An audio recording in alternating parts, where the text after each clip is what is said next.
აკმაყოფილებს თუ არა ბათუმის სასამართლო მზია ამაღლობელის ადვოკატების შუამდგომლობას 24 საათიანი ვადა იწურება. დაკავებული ჟურნალისტის უფლებადამცველები აკკვეთის ღონისძიების სახით გამოყენებული პატიმრობის გაუქმებას ითხოვენ.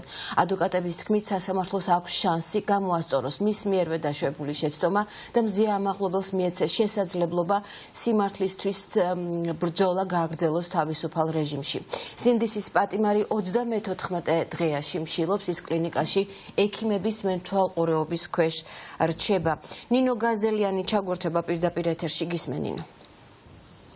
რაც შეეხება მზია ამაღლობელის ჯანმრთელობის მდგომარეობას, როგორც უკვე თქვი, ქეთი 34 დღეა შიმშილობს, როგორც ექიმები და კლინიკა ვივამედის ხელმძღვანელიც განმარტავს, მას აღენიშნება ყველა ის სიმპტომი, რაც დამახასიათებელი არის ორგანიზმისთვის, რომელიც ამდენი დღეა შიმშილობს. შესაბამისად, ბუნებრივია, ისინი არ გამორიცხავენ, რომ ყოველ წუთს შესაძლოა კიდევ უფრო გართულდეს მდგომარეობა და მათი რეკომენდაცია არის, რომ ისევ არჩეს კლინიკაში, არ გადაიყვანონ ციხეში, ვინაიდან რაღაც გართულებების შემთხვევაში ციხის პირობებში ვერ მოხერხდება ესეთი სწრაფი და ეფექტური რეაგირება, როგორიც ეს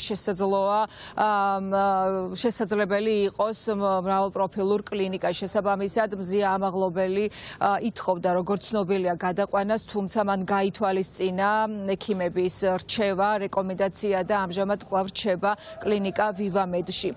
რაც შეეხება მის საქმეს, რამდენიმე საათში იწურება უკვე ის 24 საათიანი ვადა, როდესაც ირკვევა, ცნობს თუ არა დასაშვებად ბათუმის საქალაქო სასამართლო ადვოკატების შუამდგომლობას, რომლითაც ისინი ითხოვენ, რომ გაუქმდეს აკკვეთის ღონისძიების სახით შეფარდებული ყველაზე მკაცრი ფორმა პატიმრობა.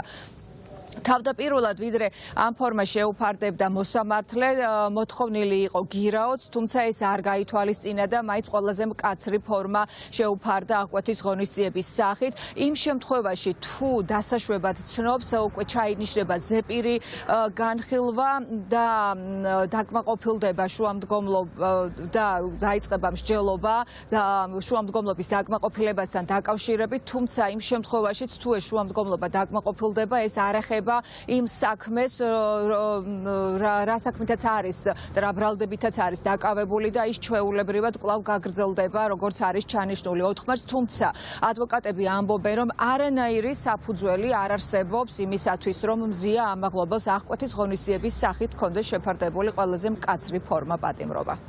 მოსამართლემ გამოიყენა ყველაზე მკაცრი აკკვეთის ღონისძიების ზომა პატიმრობის სახით, რომლის საფუძველი საერთოდ არ იყო არც პირველ ეტაპზე, როდესაც ეს მაშინ გამოიყენა მოსამართლემ, მაგრამ ამ ეტაპზე მით უმეტეს აღარ არის არც იმ არგუმენტებზე დაყრდნობით, რასაც მოსამართლემ თავის დროზე პატიმრობა დააყრდნო. მოსამართლე ამბობდა ორ არგუმენტს, ერთი ის, რომ მოწმეებზე შეიძლება გავლენა მოეხდინა მზიას, მაგრამ ნახეთ საქმის მასალები და მხოლოდ პოლიციელები არიან დამატებით გამოკითხულნი, 4 პოლიციელი და ისინიც აძლევენ იდენტურ ჩვენებებს და მეორე გარემოება იყო და ეხებოდა იმას, რომ თითქოს მზია ამაღლობელმა მანამდე სამართალდარღვევა ჩაიდინა. ჩვენ ეს გასაჩივრებული გვაქვს და ეს დოკუმენტებია წარდგენილი, დამატებით ვიდეო მასალაა წარდგენილი, სადაც ჩანს, რომ ოქმი, რომელიც შეადგინეს სამართალდარღვევის დაკავების ოქმი, პირველი დაკავების ოქმი იყო ასევე ყალბი.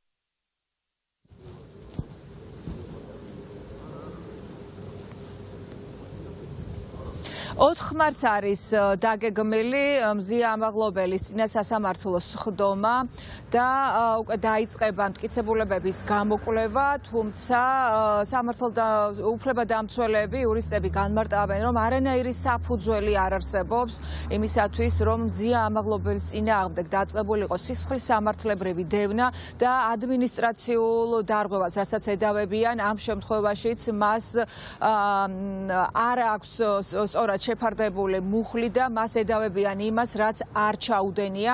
ახლა მთავარი არის მზია ამაღლობელის ჯანმრთელობის მდგომარეობა, რომელმაც შიმშილობა პროტესტის ნიშნად დაიწყო. ის არ ითხოვდა არანაირ შეღავათს და გათავისუფლებას, მხოლოდ უბრალოდ იმიტომ, რომ შიმშილობა დაიწყო, ის მიიჩნევს, რომ არის უკანონო პატიმრობა და სწორედ ეს გახდა საფუძველი, რის გამოც მან დაიწყო შიმშილობა. ახლა დაველოდოთ თუ რა გადაწყვეტილებას მიიღებს ბათუმის საქალაქო სასამართლო და ცნობს თუ არა დასაშვებად ადვოკატების შუამდგომლობას მზია ამაღლობელისათვის აღკვეთის ღონისძიების ფორმით შეფარდებული პატიმრობის გაუქმების თაობაზე.